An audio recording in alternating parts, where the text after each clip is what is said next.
ஒரே ஒரு 5 லிட்டர் இதய மந்த்ரா கடல் எண்ணெய் பேக் ஒரு மாசம் முழுசுக்கும் அத்தனை சமையல முடிச்சு விடலாம். இதய மந்த்ரா. இன்னைக்கு ஸ்டாலின் அரசு தொடர்கின்ற ஒவ்வொரு நாளும் அடுத்த தலைமுறைக்கு ஆபத்து, அழிவு. அதனால் இந்த அழிவு சக்தி திமுகவை நாம் தூக்கி எறிய வேண்டும் என்று ஊடக நண்பர்கள் மூலமாக கேட்டுக்கிறேன். அதுக்கப்புறம் எதுக்கு இருந்தாலும் கருணாநிதி பேரா அப்படின்னா டாஸ்மாகுக்கு கருணாநிதி பேர் வச்சதுக்கு எதுக்கு பிஜேபி மகளிர் நிர்வாகிகளை கைது பண்ணீங்க? ஆமாம், இங்கே மயிலாடுதுறையில் பஸ் ஸ்டாண்டுக்குன்னா அதுக்கும் உங்கள் அப்பா பேரா, கருணாநிதி பேரா? இதுவரை இந்த மாவட்டத்தில் பிறந்த கம்பனுக்கு என்ன செஞ்சுருக்கீங்க? கம்பநாட்டாழ்வார் தமிழ் மொழியை தூக்கி நிறுத்தியவர். ஆகவே 13-14 நூற்றாண்டுகளுக்கு முன்பாக செய்த கம்பர் பெயர்தான் இங்கே மயிலாடுதுறையில் பஸ் ஸ்டாண்டுக்கு வைக்கணும். இல்லைன்னா இந்த திமுக ஆட்சி, ஸ்டாலின் ஆட்சி தமிழ் விரோதிகளின் ஆட்சி அப்படின்னு பாரதிய ஜனதா கட்சி சொல்லுது. இந்த அரசாங்கம் சொல்கிறேன்னா 26 மே மாதம் 31 இவங்க இருக்க மாட்டாங்கங்கிறது மட்டும் இல்லை.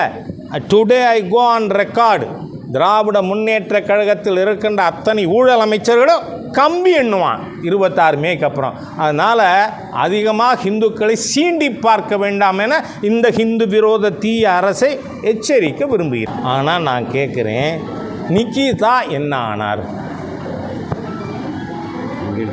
பதில் தெரியும். ஏன்னா அஜித் குமார் மீது பொய் வழக்கு கொடுத்து அவரை காவல்துறையினரே அடித்து கொன்ற கொடூரமான செயலுக்கு காரணம் எது? மூல்யம் நிக்கிதாவின் பொய் புகார். Where is she? எந்த அமைச்சர் வீட்டில் தங்கியிருக்கார், ஒளிஞ்சுருக்கார்? இந்த தமிழ் இன விரோத தீய சக்தி ஏன் சும்மா இருக்குது? ஏன் இன்னும் நிக்கிதாவை கைது பண்ணலை அப்படின்னு கேட்குறேன்னா நீங்களும் அதை மக்கள்கிட்ட கொண்டு போவீங்கன்னு நம்பி. இது எப்படி ஆன்மீக அரசு? ஆன்மீக விரோத அரசு, கொடுங்கோன்மை அரசு, தமிழின துரோகிகளின் அரசு. இப்போ அஜித் குமாரை அடித்து கொன்ன கொலகார சர்க்கார் சார் இது. அது எப்படி ஆன்மீகமாக இருக்க முடியும்? கொலைஞர்களின் அரசு. கலைஞர் அரசு இல்லை, கொலைஞர் அரசு. இல்லை, மற்ற மாவட்டம்லாம் கொலை நடக்கலையா? இதுவரை தமிழகம் முழுவதும், மயிலாடுதுறை மட்டும் இல்லை, உங்களோட லோக்கல் அஃபினிட்டி எனக்கு புரியுது. ஆனால் தயவு செஞ்சு கரெக்ட் பண்ணிக்கோங்க. தமிழகம் முழுவதும் இந்த 4 ஆண்டு 2 மாதத்தில் 6700 கொலைகள் நடந்திருக்கு.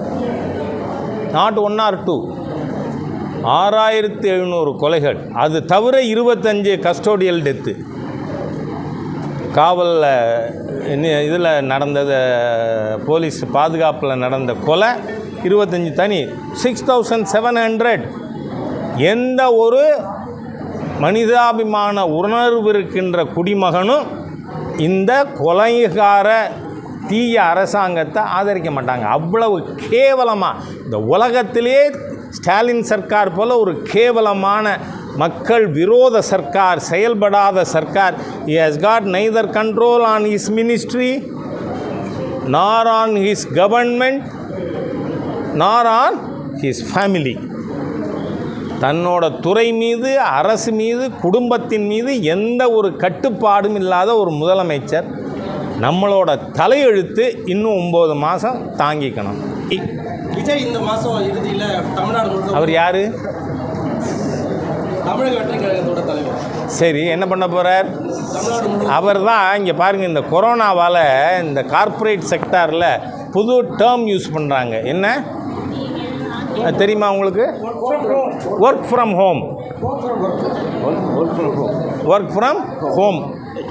அதை கடைபிடிக்கிற ஒரே அரசியல் தலைவர் அவர் தான். கொஞ்சம் இறங்கி வருவார்னா வரவேற்கிறேன்.